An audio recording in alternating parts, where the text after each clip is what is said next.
I'm here at Olin-Sang-Ruby Union Institute in Oconomowoc, Wisconsin, and I'm standing at the Lorge Pavilion. The Lorge Pavilion was built by Temple Beth Israel families and by my family in honor of my parents, Rabbi Ernst Lorge and Eudice Lorge, who were founders here at the camp. But the most important reason to be standing here is because this is an outdoor pavilion where the whole camp would come together. Still comes together for stories, or for worship, or for fun activities, singing, and sometimes for stories. So there's no better place in camp to tell you a story. This is a story about a small town somewhere in Europe a long, long time ago. And it was a lovely town, very close-knit, very friendly people. And they all had different work and jobs that had to do with farming. Some would grow all kinds of fields of corn and wheat. Some would take care of cattle and sheep and goats. Some were in town and had small businesses.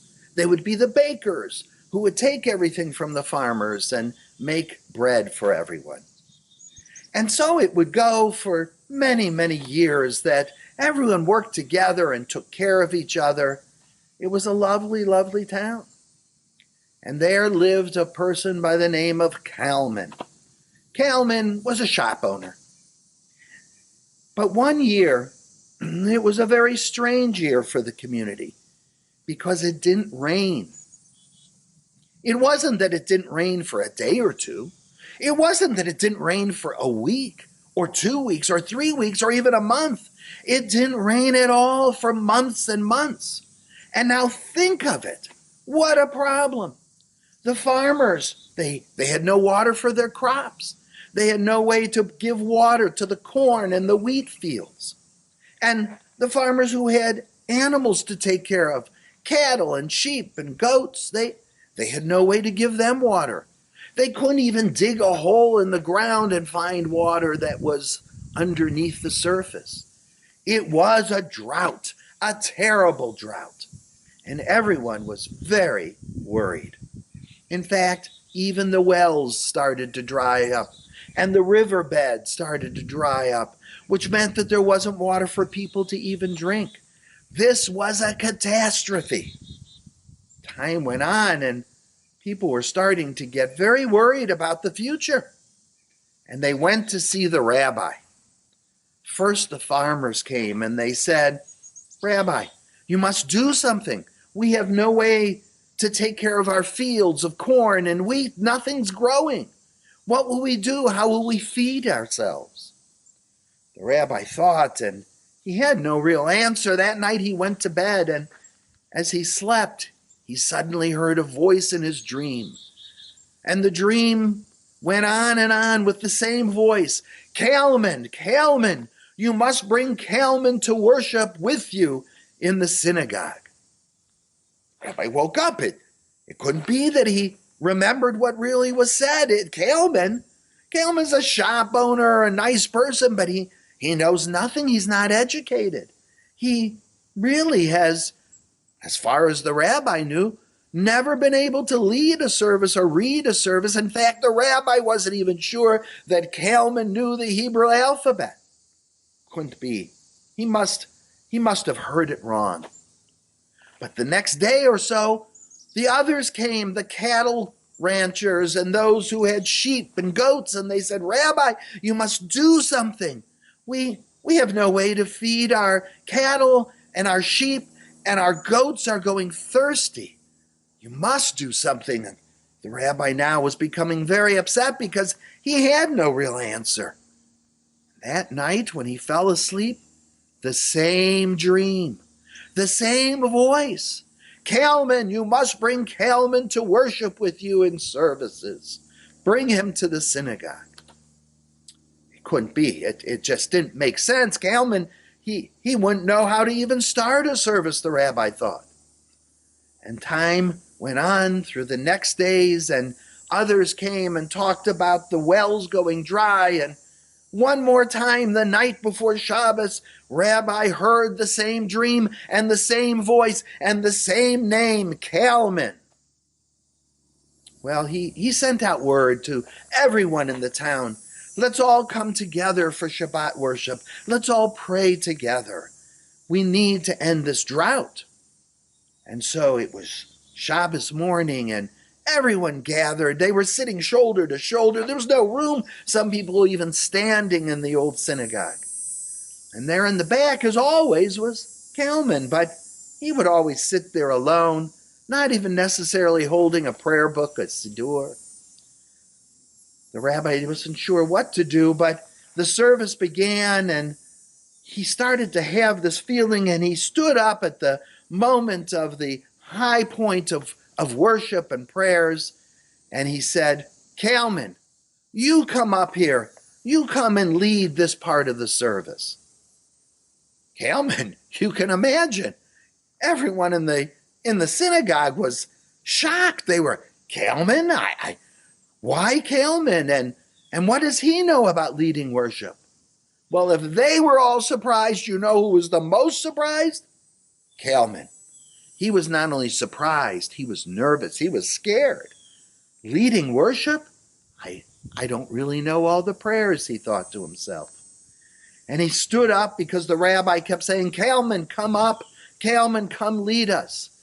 And Kalman loved the community. He wanted to help, so he started to walk down the aisle very slowly towards the rabbi.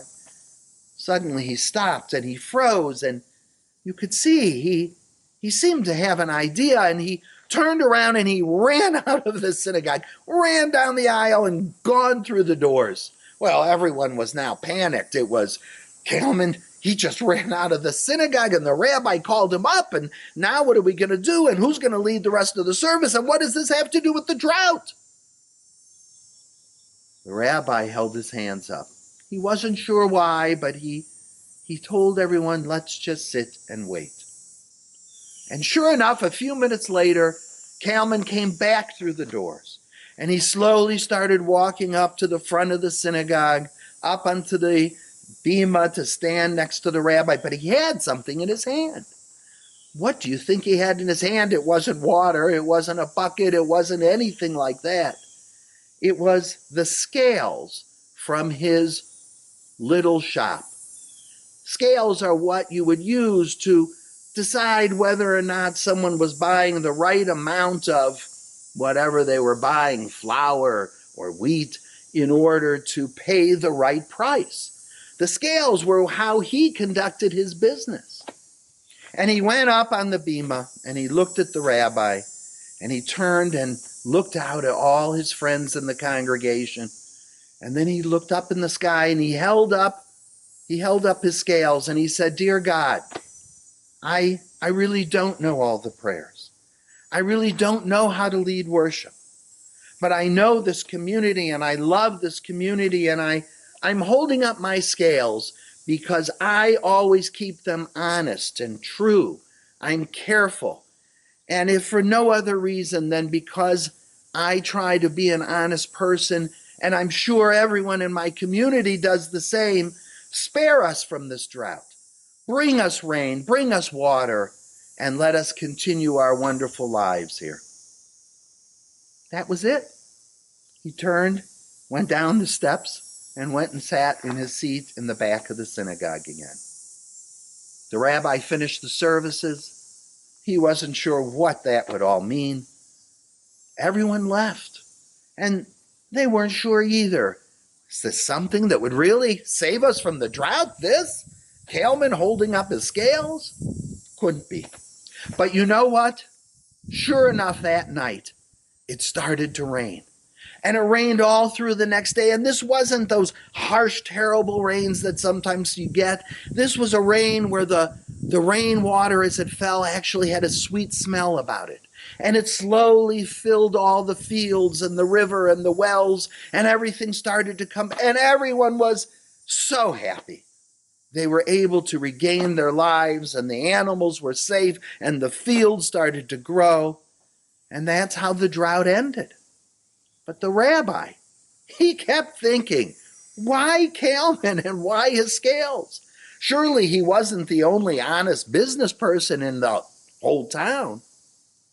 And yet, over the next week or so, one by one, members of the community, business people, the farmers, the cattle people, they came to the rabbi one and one, a little bit embarrassed, and they would say, you know, Rabbi, after listening to what Kalman said, and after seeing our town brought back from the drought, I'm going to be a little more careful how I conduct my business. Maybe I wasn't always as perfectly honest as I should be. Maybe sometimes, actually, I may have cheated someone a little bit when I sold something to them or when I went to do some work for them. And so the rabbi came to understand that, in fact, there was much more to Kalman and his message that day.